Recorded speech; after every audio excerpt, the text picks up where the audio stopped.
So hey guys, this is Ishwar Samar Prasad from Factsite YouTube channel. So before entering into our topic, I would like to thank all our subscribers for reaching more than 100 subscribers.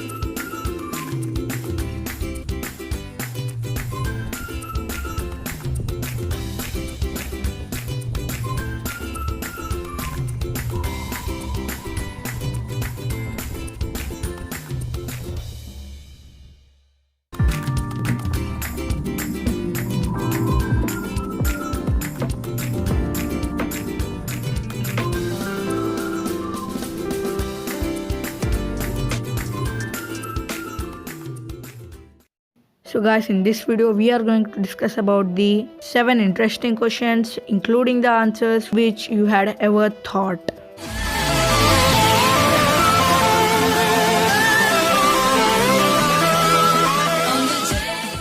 Number 7. How much money is there in the whole world? 165 trillion US dollars. Well, it is difficult to figure out the accurate number, but that amount has a special name and divided into 4 categories: M0, M1, M2 and M3. M0. This is the smallest measure of money supply that includes aggregate evolved coins and banknotes. This amount is slightly more than $5 trillion. This is really huge, but it is less than even 10% of the total money we humans have available to spend. M1. This includes all physical money, demand deposits, checking account and NOW, which is negotiable order of withdrawal account. M1 is estimated to be equivalent to 25 trillion US dollars. M2. It's a broader money classification that includes M1 plus the assets that can't be cashed quickly. For example, saving deposits, money market mutual funds, and etc. M2 is estimated to be equivalent to 60 trillion US dollars. M3. It includes M2 plus institutional money, market funds, large time deposits, short term repurchase agreement and more. M3 global money supply is estimated to be equivalent to 75 trillion US dollars. The total money by adding M0, M1, M2 and M3 is totally 165 trillion US dollars, which is the total money which is available for the humans to spend. Number 6. What will happen if everyone on the earth jumped at once? Nothing will happen. There are more than 7 billion humans on earth. That means total human weight could be approximately 7 into 80 billion kgs. However, the total mass of the earth is 5.9 into 10 power 24 kgs, which is comparatively too high. According to Sir Isaac Newton, there is always an equal and opposite reactional force for every actional force. So technically there will be tiny impact. If all of us get together at one location and jump 30 meters above the ground at the exact same time, we would push the earth away from us about 5.3 into 10 power minus 14 meters, which is about 1/100th of the width of a single hydrogen atom. And when you get back on the ground, the earth would move back to its previous position. Number 5. Which came first, the egg or the chicken? The answer is the egg.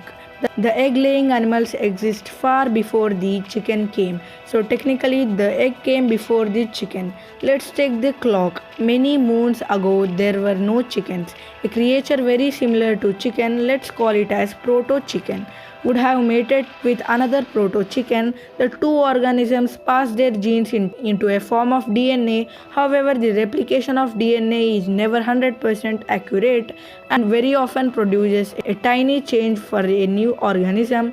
These tiny changes in the DNA would create a new species over thousands of generations. The same happened with the proto-chickens, and small genetic mutation created the new species called chicken, which grew in an egg. Number 4. Does sunlight has weight? Yes. By weight we mean mass. Sunlight is composed of photons. Reaching the earth definitely has equivalent mass. That's the reason the area covered in the shadow weighs less than the area being pushed by the light. The sunlight emitted in a day would be around 3.7 into 10 power 24 kgs. If you collect all the sunlight in a perfect mirror box, the mass of the box will increase by that amount because of the photon energy. Furthermore, freely streaming massless photons are deflected by the gravitational fields. On a sunny day, Chicago weighs 140 kilograms more simply because sunlight is falling on it. Number 3. What is tesseract? The first 4D object that's impossible to build. A tesseract is a 4-dimensional hypercube with 24 faces, 32 edges and 16 vertices. It can be created by thickening up a cube in a 4th dimension. Although it is impossible to construct a tesseract physically, we can visualize it in our 3D world. The idea of the 4th spatial dimension has tantalized people since its conception. In physics, the 3 dimension represents space x, y, z, while the 4th dimension represents the time. However, in an abstract mathematical concept, there could be an infinite number of spatial dimensions. Let's try to understand the 4th dimension in geometry. The 4th dimensional analog of a cube is called as tesseract. It is easy to extrapolate by looking at lower dimensions. 0-dimensional. Cube is a point, a vertex. 1-dimensional. Cube is a line segment with 2 vertices. It can be created by thickening up a point in 1 dimension. 2-dimensional. Cube is a square with 4 vertices. It can be created by thickening up the line segment in 2nd dimension. 3-dimensional. Cube is with 8 vertices created by thickening up the square in a 3rd dimension. Similarly, a 4-dimensional cube, also known as hypercube or tesseract, has 16 vertices. It can be created by thickening up a cube in 4th dimension, but since we live in 3D world, it's impossible to construct a 4D object. Overall, you can say that tesseract is to the cube as cube is to the square. It has 24 faces, 32 edges and 16 vertices. Tesseract is very hard to visualize. It is extremely difficult if not impossible to visualize tesseract or any other 4-dimensional object. This is because our imaginations are not strong enough to project our consciousness into an artificial world that is very different from our own world. Number 2. What is the mass of the entire Milky Way galaxy? As per the latest measurement, our galaxy weighs in an approximately 1.5 trillion solar masses. This means the Milky Way galaxy has a mass of 2.98 into 10 power 42 kilograms.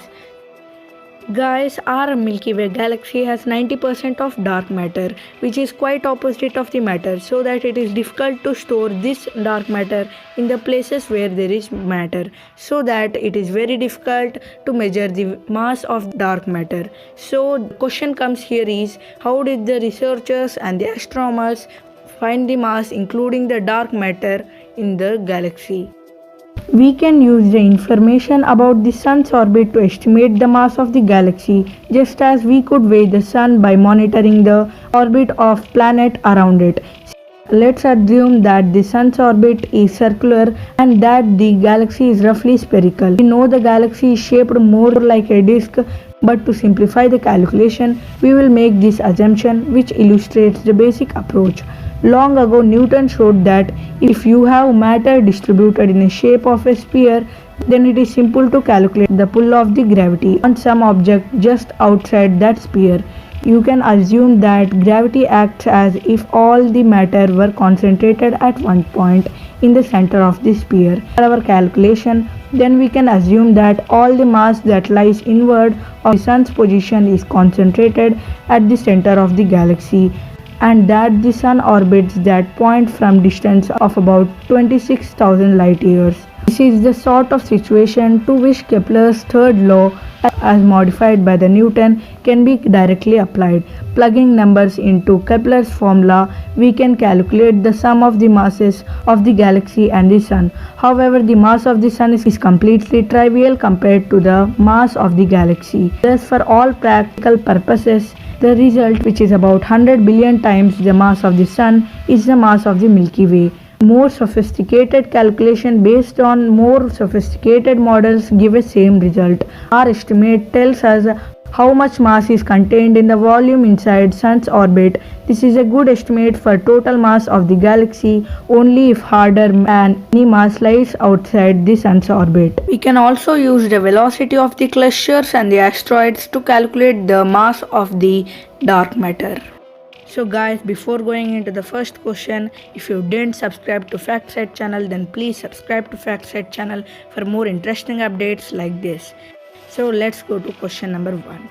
What is the color of the mirror? The mirror is in green color. Humans can differentiate 10 million different colors, but it's hard to imagine the mirror is not white or silver. It's actually the color of whatever is reflected onto it. The perfect mirror reflects all the images at the exact opposite direction and distance. So the color of the mirror would be kind of smart white. But we live in a real world where there is no perfect mirror. Every real mirror absorbs a very tiny amount of light in particular amount. It best reflects the light within the 5-10 nanometer range, which is the spectrum of visible green light. So technically your mirror is pitchy green.